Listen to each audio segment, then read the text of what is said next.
Donc, un tout petit mot pour commencer, pas très drôle.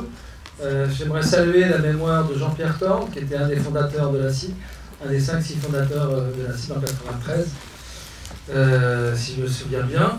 Voilà, donc Jean-Pierre est décédé il y a quelques jours, et voilà, donc j'aimerais qu'on salue sa mémoire. Cette soirée lui est dédiée. Voyez ces films, c'est des très beaux films, hein, militants, très engagés. Donc personne ne connaît, si vous connaissez. Donc ce soir, je suis ravi de travailler avec mon ami Hassen, dont vous connaissez sans doute déjà les films, qui est à Siron-Point, qui était aussi à la CIB. Et voilà, donc on va essayer de... essayer. C'est pas un cours magistral, hein, donc l'idée c'est que comment tout d'un coup on fait un peu infuser l'idée, la scène huis clos, en montrant des extraits que Hassen a choisis, de façon effectivement à essayer de comprendre aussi comment la gymnastique du cerveau du cinéaste, reptilien ou pas, je ne sais pas, en tout cas, se met en branle autour d'une idée, parce que le cinéma de Hassen est très puissant en termes d'image, hein, c'est quelque chose qui est très fort. Voilà, donc je vais citer pour commencer, en guise un cinéaste que m'a fait découvrir Hassen, algérien, enfin c'est compliqué, russo-franco. Et donc il a écrit un petit texte dans c'était Watan, je crois.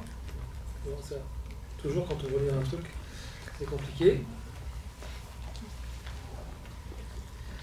J'estime que n'importe qui peut prendre une caméra pour faire un film, à condition d'être mu par quelque chose, par un désir de trouver l'émotion.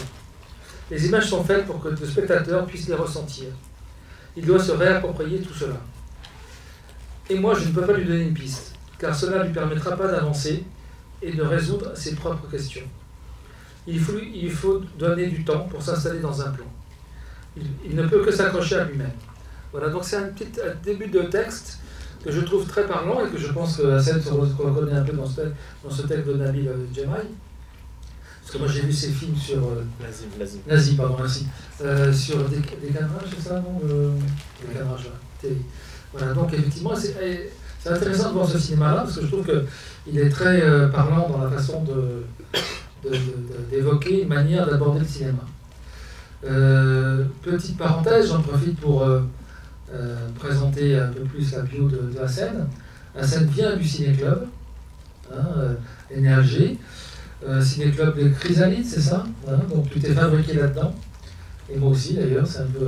Et dans le cinéma expérimental, donc on vient quand même d'horizons assez proches, mais pas du tout le cinéma documentaire au départ, hein, donc on est quand même dans une approche qui est différente.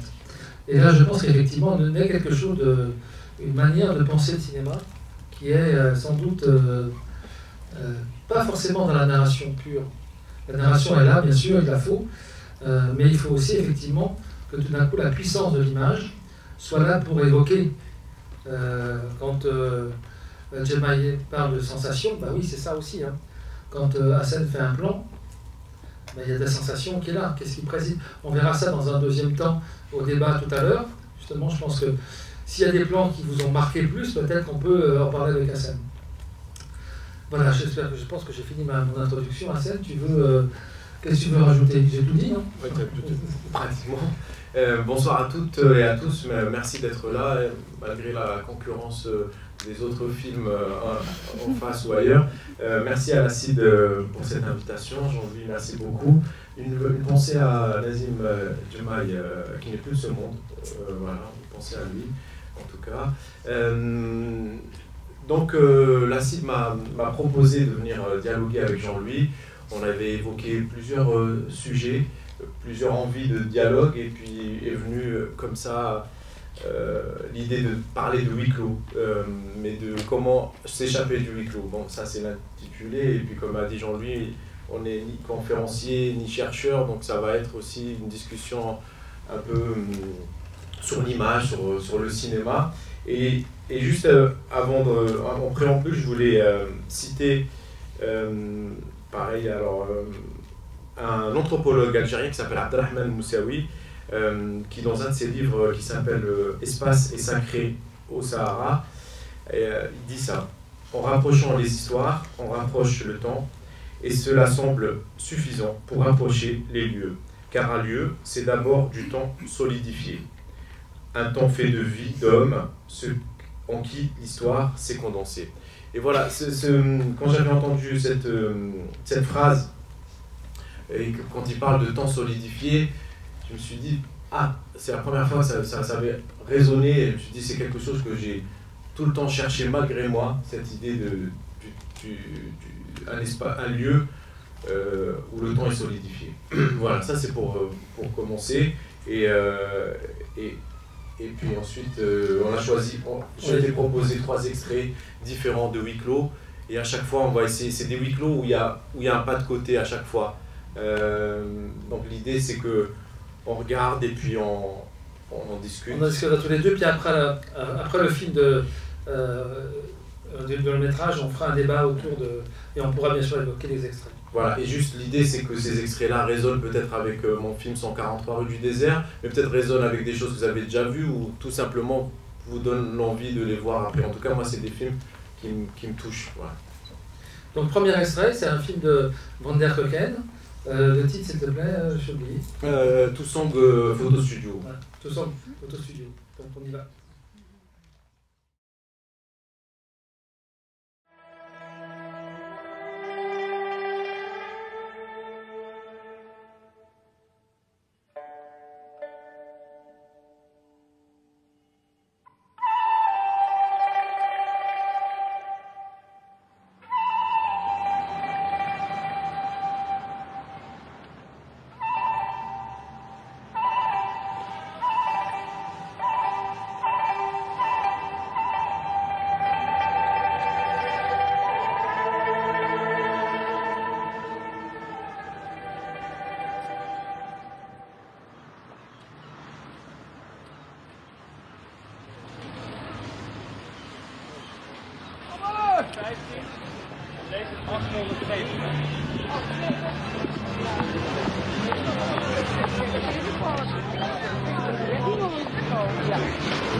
Ja, maar ik wil toch iets anders? Iets anders proberen, iets negers. Oké. Want deze is Negers zo glad, vind ik. Een beetje kroezig. Ja, Een iets afro. kroezig dus, ja. Groot of een klein? Doe maar een grote, probeer een grote. Angela Davis. Ja. Ik ben altijd al bezig geweest met haar. Met mijn eigen haar, met haar voor vrienden, familie. Jackson Family. Bezig zijn met haar is voor zwarte mensen iets cultureels. Jolanda is vast gekomen uit Londen. Het heeft te maken met fantasie. De blanke markt komt nu pas op. Maar zwarte mensen zijn altijd al bezig geweest met haar. De Hollanders die zijn een beetje terughoudender. En bang dat mensen het zouden zien, dat het niet van jezelf is. Maar voor ons maakt het niet uit. Het is gewoon mode. En je wilt je haar zoals je het op dat moment wenst te hebben. En dat is belangrijk.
Ja, foto maken. Ja, is goed. Pop maken. Samen maken. Samen, ja. Ja, is goed. Is goed. Kijken wat voor materiaal. Zit en stand. Ja. Even kijken wat we maken. Een lampje hier.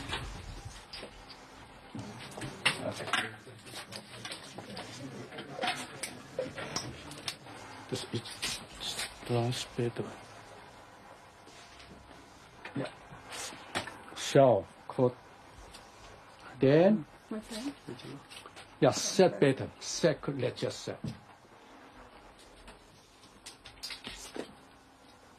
Hard weer schrappen.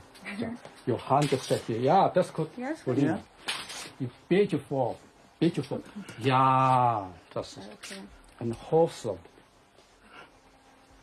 Weer voor hoofdslot. Goed, zo. En ik mag nou. Moeten we in de camera kijken? Ja, in de camera kijken. Ja, stop. Zo. Ja, je vesten. En smilen. Ja, glimlachen. Ja, zo, oké. Beetje voor, beetje vooruit. Ja. Houden zo, ja. En ik goed kijken tegen maken. Ja. Mooi, meisje is heel mooi zo. Meisje heel mooi zo, ja. Ja, ik mag nou, ja. Oké. Prachtig, graag. Klaar. Dat is oké, dat is klaar. Oké. Oké.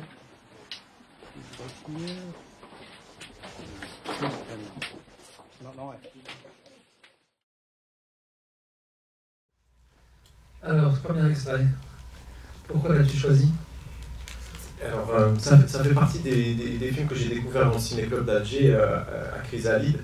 C'était une bande d'amoureux du cinéma et c'était l'époque où Internet on commençait à télécharger des films. Et puis Nassim, un gars mordu du cinéma, avait trouvé ce film et on l'avait regardé.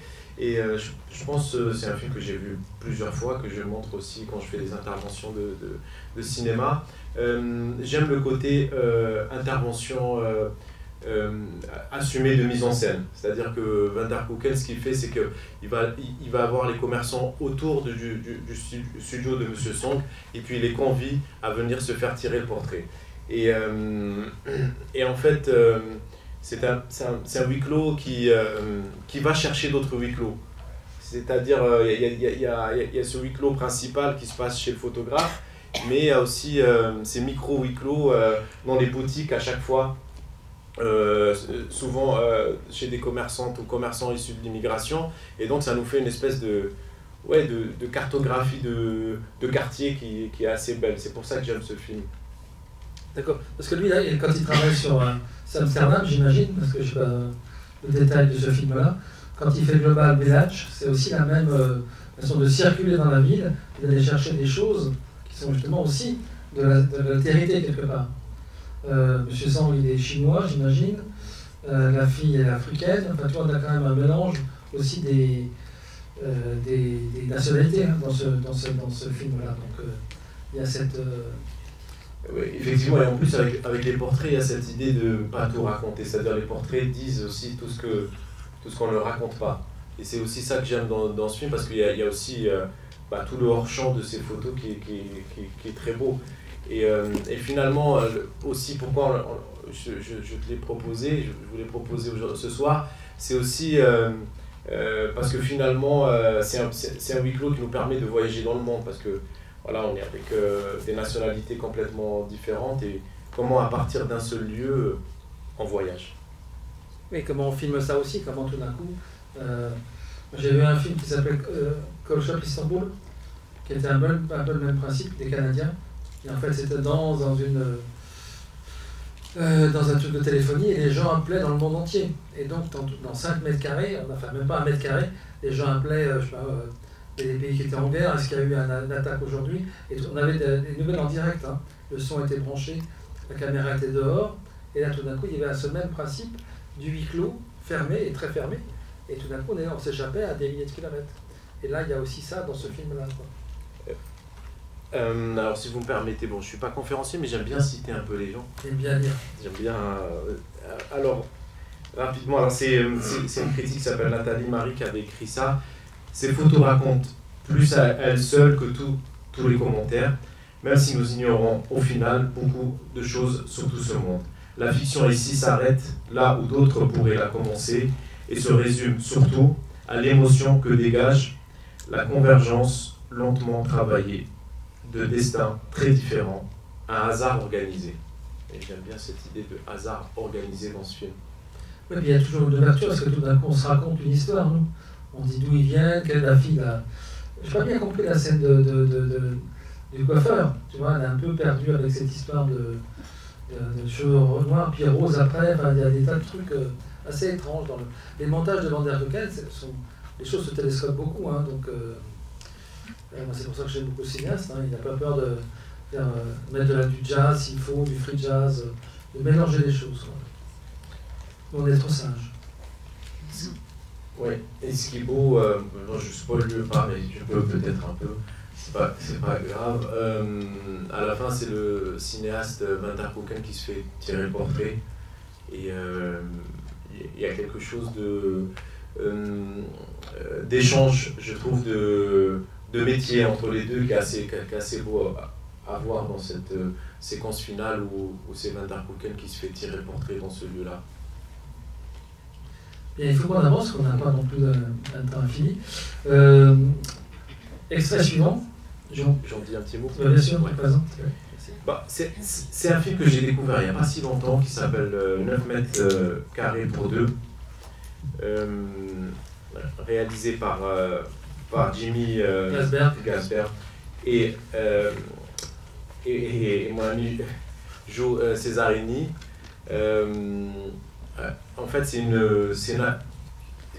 rencontre que j'ai faite avec cette association qui est à Marseille et qui œuvre depuis 40 ans au Beaumet, donc en prison à Marseille, et ils font des films depuis 40 ans là-bas.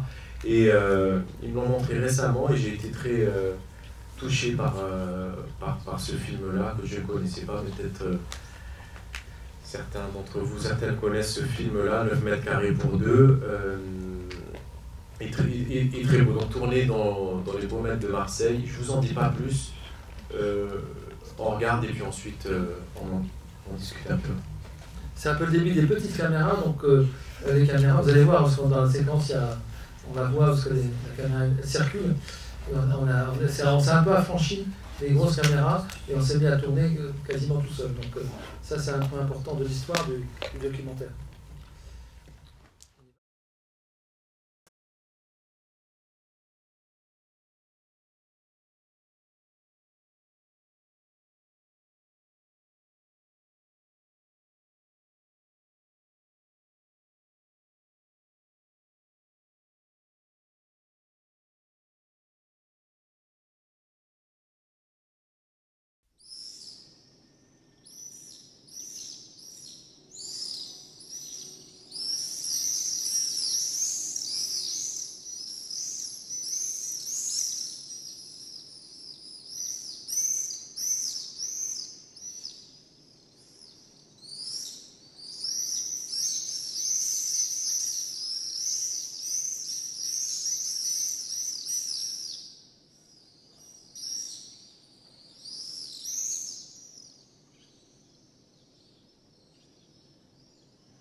Là, c'est mon armoire.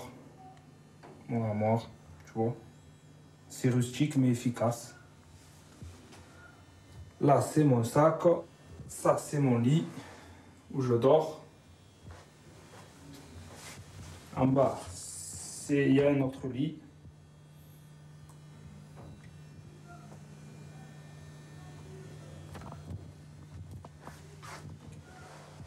Voilà, notre lavabo, le plan de travail.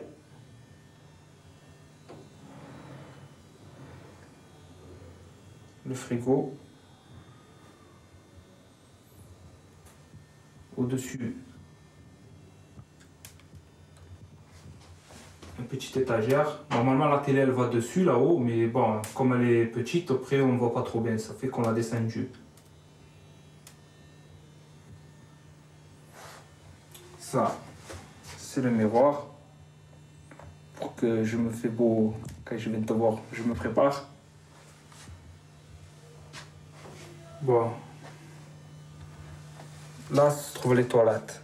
Ici, c'est les toilettes, on met une serviette. Bon, c'est pour cacher un peu notre intimité. Ensuite, voilà, là, il y a la porte. Avec le huton pour que le surveillant il regarde ce qu'on fait, il voit si pendant la nuit, si on est toujours présent. Ça, c'est l'interrupteur, ça c'est... Je te le montre parce que c'est important, c'est quand on appelle le surveillant pour aller au parloir et tout. C'est grâce à ça qu'il vient nous ouvrir.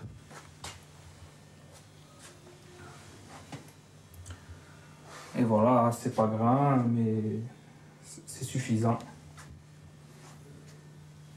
Voilà, quoi d'autre te montrer, voilà, la table qui me sert pour manger et aussi pour 2 bureaux. J'ai une chaise. Un tabouret. Ah oui, j'allais oublier un truc important aussi là, que ça paraît être un détail. Mais ce sont ces tuyaux là. Tu vois ces tuyaux? Eh ben ça nous sert pour monter dessus. Quand on appelle un camarade ou qu'on doit on doit se faire passer quelque chose de cellule à cellule, on envoie une corde là. Et c'est sur ça qu'on monte. Bon, ben voilà, je t'ai tout dit. Hein? Mais avant, je vais te laisser un message.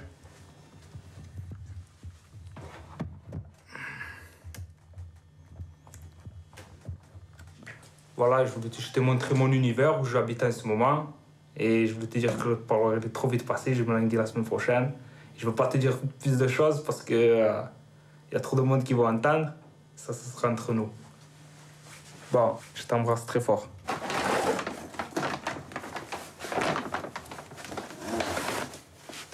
Mes affaires, je peux les mettre où?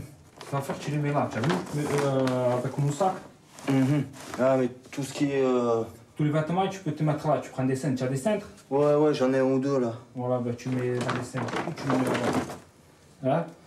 Ah putain, c'est chaud. Ouais, ça, tu le feras plus tard. Ça, mets tout là, tranquille et tout. Change-toi, il fait chaud. Tu le feras ce soir, qu'il fera un peu plus frais. Ouais, hein? C'est vrai que là, il fait... Tu te changes, tu lèves ce pantalon de trimard là, parce qu'il est tout sale.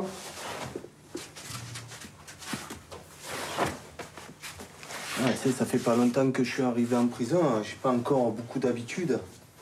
Et ouais, mais tu as des mauvaises habitudes. Déjà là, ça se voit d'entrée que tu as des mauvaises habitudes. Ouais, j'étais avec un mec qui... Et ouais, c'est comme ça. Hein. Tu as dû être avec un mec qui est sale et il t'a donné ses habitudes et voilà. Voilà, pose les sacs là, tranquille, tu as vu, sur le lit. Hein? Ça, c'est tes habits sales. C'est un pantalon sale. Ne le mélange pas. Pose-le là, on va trouver un sac, tu as vu? Ouais. Pose-le sur le lit, on va trouver un sac. Déjà, comme ça, tu ne mélanges pas tes vêtements propres. Voilà. Je mets tes affaires avec, hein? Ouais. Bon, c'est comment ça marche un peu les bons de cantine, tout ça, les parloirs, tout ça, les mandats et tout, c'est comment ça marche un peu ou... Pour les parloirs, là, j'en attends un. Les mandats, ça doit arriver aussi. Mais j'ai pas encore bien compris, si tu peux m'expliquer. Mais... Ouais, déjà, je vais commencer par t'expliquer les cantines. Hein, ouais. Vite fait, je t'explique les bons de cantine et tout. Par contre, je vois que tu me filmes, je peux te filmer? Tiens. Alors 9 mètres carrés, moi je l'avais vu il y a très longtemps parce que c'est un film qui a une trentaine d'années je crois. Et c'est une période où le cinéma documentaire prenait sa source beaucoup en télévision. C'était début d'Arte, je crois, ce film.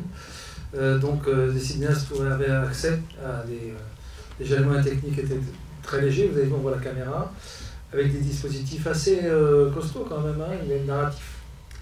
Je trouve que c'est très beau l'adresse, cette première partie quand on lui parle à quelqu'un à l'extérieur. On imagine sa fiancée, enfin, voilà, donc il y a quelque chose comme ça de l'appel extérieur, je vais sortir. Et moi j'aime beaucoup le premier plan du générique, ce panoramique sur le mur, hein, avec des sons extérieurs. Et déjà on nous dit le montage, peut-être un peu grossi, j'en sais rien, mais j'aime beaucoup ça. C'est que tout d'un coup on nous dit, on fait un appel, on filme des murs et on met des oiseaux. Hein, donc cette contradiction-là, je trouve qu'elle a un sens qui se dégage de ça. Donc, et toi, quand tu as choisi le film, cet extrait-là, parce que tu as pris que des débuts de film, hein, c'est que des débuts, hein, on va voir que les débuts. Il y avait un choix particulier par rapport à ça, ou c'était juste l'idée globale du film qui t'intéressait?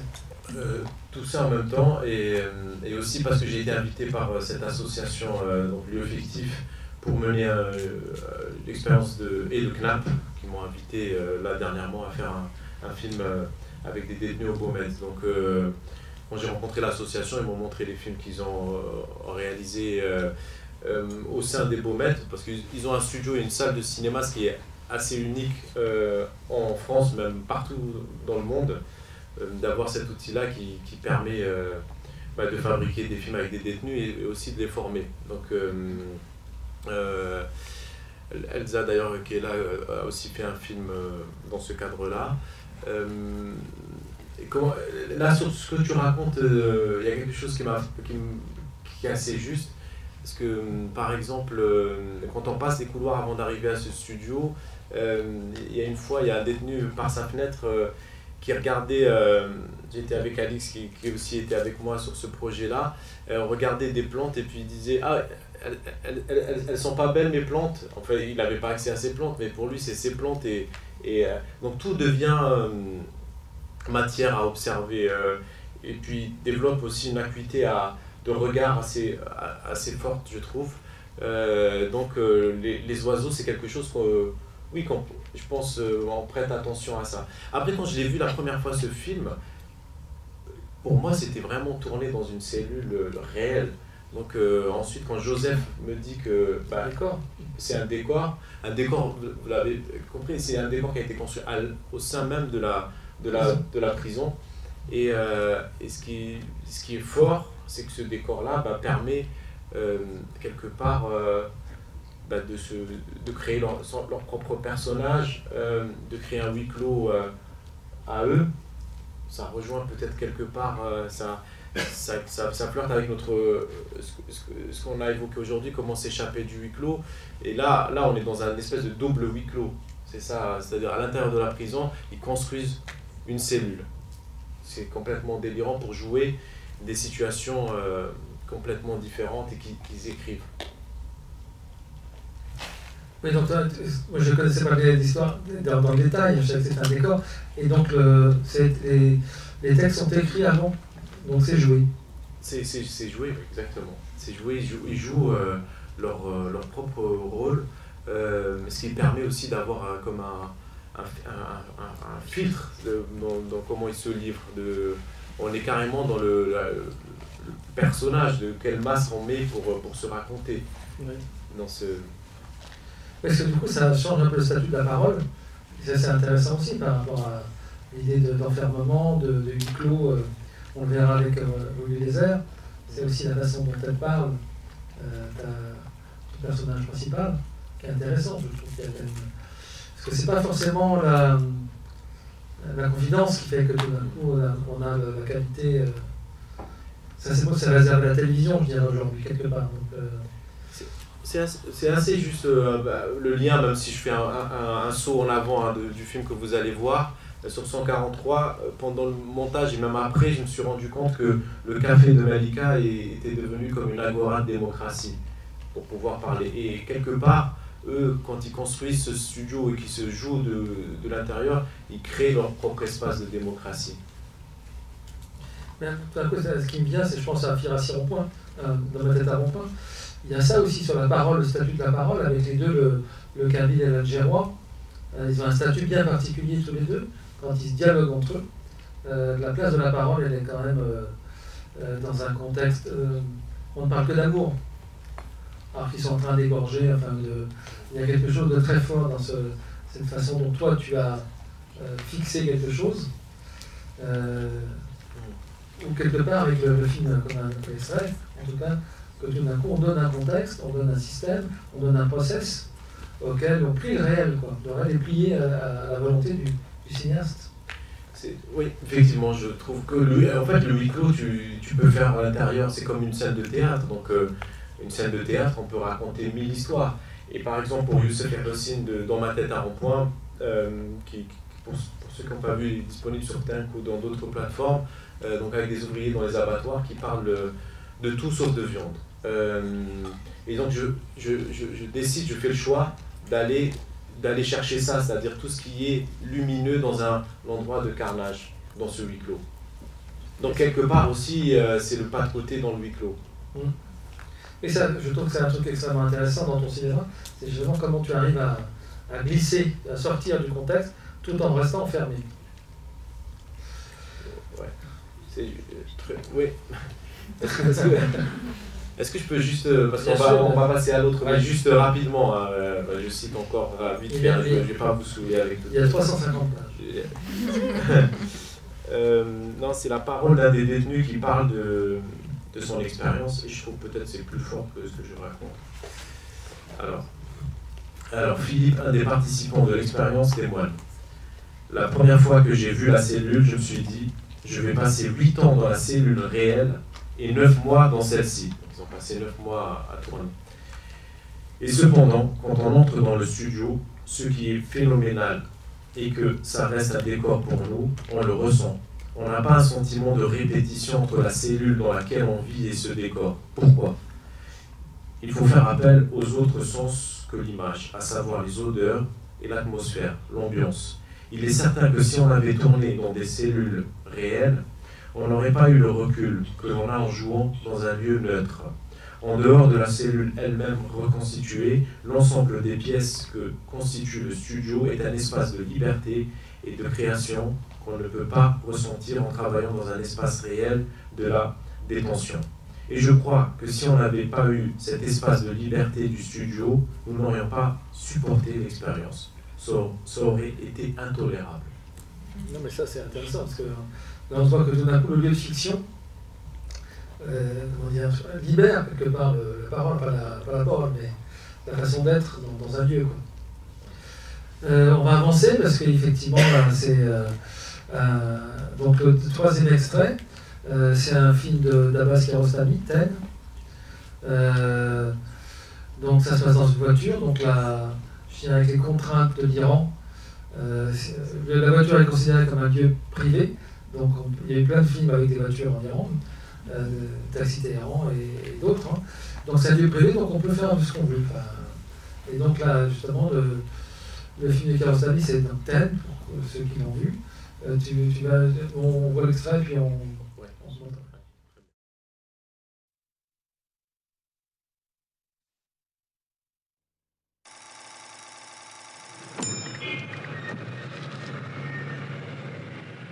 شیشه رو بده پایین. شیشه رو بده پایین. الان خنک من الان سر رو برات بستنی میخرم. میخوری بستنی؟ دیر شده بریم. میخوری بستنی؟ دیر نشده. نیما گفت 1 رو به 10 شروع میشه. من الان 9 و 20 دقیقه است پیش تو هم. نه من نمیام. نیما نمیدونم، شاید یه کمی حالش خوب نبود، داشت صبحونه‌ش رو میخورد. حالا شاید بابا مرتضی برسونتش استخر، شاید هم نیاد استخر، نمیدونم.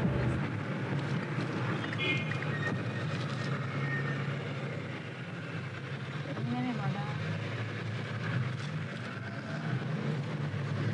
خوبی تو؟ وقت امروز زیاد داریم، برات میتونم یه بستنی هم بخرم. هورا با هم ببخشید در اونجا تا اینجا نیم ساعت راهه. تیه رو به 10 من میکش. تو 20 دقیقه به 10 اونجایی، 10 دقیقه هم اضافه معطل تو آفتاب وای میستی. چه خبر؟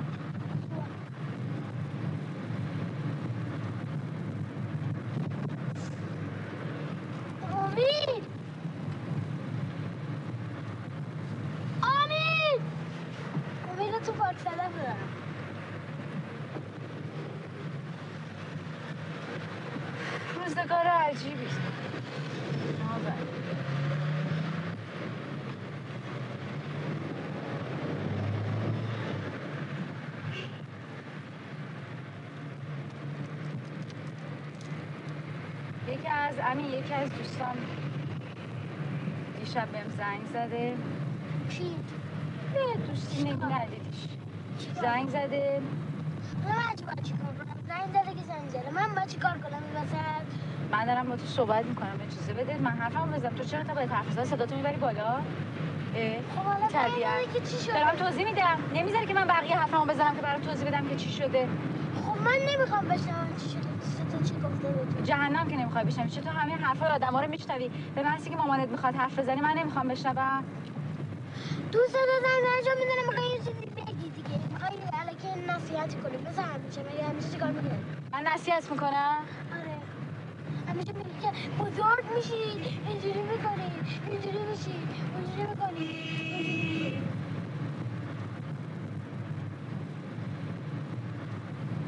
تو اینجوری فکر کن. الان میخوام مثلا من یه دوستی دارم مادرش از این طلاق گرفته اونجوری شده من میدونم دیگه. نه خیر برعکس. زنگ زده به من میگه چرا پدر مادر من از هم جدا نشدن تو این گند و کثافت گوه یه عمر زندگی کردن. میدونم همینو می‌خواستی بگی. می‌خواستی بگی که چی؟ می‌خواستی بگی که من ببین الان می‌خوای به من بگی که من درست از بابا طلاق کردم و مادر من هر چقدر با من حرف بزنی بابت این حرفا من هیچ قبول نمی‌کنم. قبول نمی‌کنی که قبول نکن. یه دقیقه تو فقط حرف میزنی مثل این بچه‌هایی که جنگ دارن مبارزه میخوان بکنن خشم دارن. قبول نکن. من ازدواج کردم قرار نبود که من شوهر کنم برای تو یه بابای دوم بیارم. شوهر من همسر خیلی خوبیه، دوست خیلی خوبیه. تو حتی حاضر نیستی اینو نگاه کنی، مقایسه کنی. من وقتی زن بابای تو بودم مگه میتونستم نمیشونی کردی؟ چطور تو صداتو بیار پایین. تو صداتو بیار پایین. تو از اون اول گفتی که یه دوستی داشتم. اصلا نذاشتی من با آرامش صحبت کنم. شروع کردی دوباره شروع کردی. ببین مادر من ببین امین 100 سال دیگه هم اگه من تو عمر کنیم ما این بحثا رو با هم داریم به شرط اینکه تو شنوندگی داشته باشی، تو عاقل شی. نه عاقل شی، خودت تجربه شی، تجربه کنی. خودت تجربه کنی بفهمی زندگی چیه. تو هم داری شبیه به بابات میشی. همونجور که بابات من حبسم کرد، داغونم کرد، میخواست من متعلق به اون فقط باشم. تو هم همین کارو داری میکنی. تو هم داری همین کارو میکنی. بیار پایین. نه با من حرف نزن. نه من میخوام حرفامو بزنم. من میخوام حرفامو بزنم. من نمیخوام حرف تو گوش بدم. تو گوش نده. گوشتو بگیر. Donc voilà, dernier extrait, donc un seul plan fixe, hein, un axe. On est tout le temps. Oui. Il y a le contre-champ. Il y a le contre-champ, oui. mais pas dans ce qu'on a vu, bien sûr. Oui. Donc effectivement, on n'est que sur le jeune petit garçon, dans une voiture, hein, avec une vraie scène de ménage quelque part entre mère et fils. Et c'est un vrai huis clos. Là, on ne peut pas s'échapper. Il s'échappe à la fin, si mes souvenirs sont bons. Je n'ai pas revu le film en entier. Il fonce au foot. Mais voilà, donc on est quand même dans un huis clos où on n'échappe pas à son histoire, quoi. On peut dire que c'est un huis clos sur 4 roues, quoi. Un huis clos qui bouge, quoi. Un huis clos qui bouge. Moi, ça fait partie des films qui m'ont donné envie de faire du cinéma et Kiarostami beaucoup. Comment dire, c'est son premier, si je dis pas de bêtises, c'est son premier film tourné en numérique. Donc il a deux caméras comme celle qui est ici là, toute petite, une sur la conductrice, donc la maman, et les passagers, on a 10 au total qui viennent. Alors pourquoi il a été choisi aussi, je trouve que ça résonne aussi avec ce qu'on discute, ce qu'on raconte ici. J'ai l'impression que c'est comme un double aquarium. Il y a un premier aquarium qui est l'habitacle de la voiture où c'est le cinéma qui advient. Alors qu'il soit fiction, documentaire, peu importe, hein, c'est ce qui se raconte. Et puis dans le deuxième aquarium, c'est un cinéma du réel plus brut. Donc c'est tous les gens qui passent, qui klaxonnent, qu'on voit, qui interagissent presque avec ce qui se passe à l'intérieur de cette voiture. Et je trouve qu'il y a un frottement intéressant entre ces deux aquariums, ces deux réels différents. Et voilà, c'est ce que, en tout cas, ça procure en moi la première fois que je l'ai vu. Je me suis dit, waouh, je crois que c'est le premier d'ailleurs à avoir fait un film dans la voiture en Iran. Peut-être pas, mais je pense. Je ne suis pas assez qualifié, vous savez, vous non? C'est pas un quiz. Hein. Ouais, parce qu'après, on a eu toute une série de films comme ça.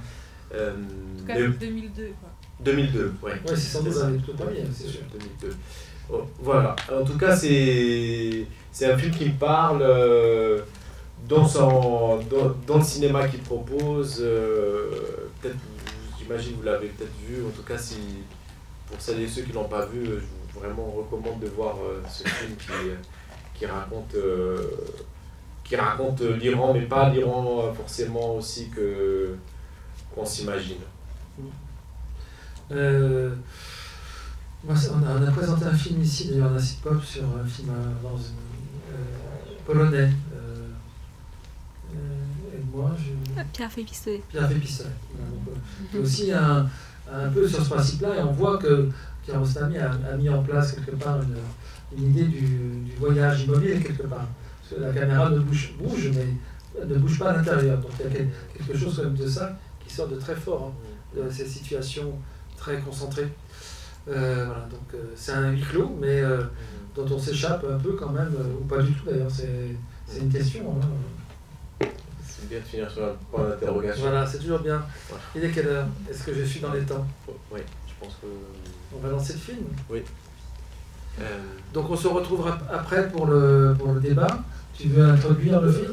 Alors, je pourrais introduire avec ce qu'on vient de voir, parce que j'y pense que maintenant, je ne l'ai pas préparé, mais quand j'ai écrit le dossier du film que vous allez voir, 143 rues du désert, j'avais écrit Malika, cette femme au milieu de nulle part, puis après j'ai effacé, ça m'est venu comme ça, et j'ai écrit Malika, cette femme au milieu de toutes parts. Voilà. Je pense que ça revient aussi à cette idée du huis clos. Donc je vous souhaite une bonne projection, et puis ensuite on pourra discuter de 143, mais aussi des autres films qu'on vient de voir. Merci, à tout à l'heure. Bonne projection.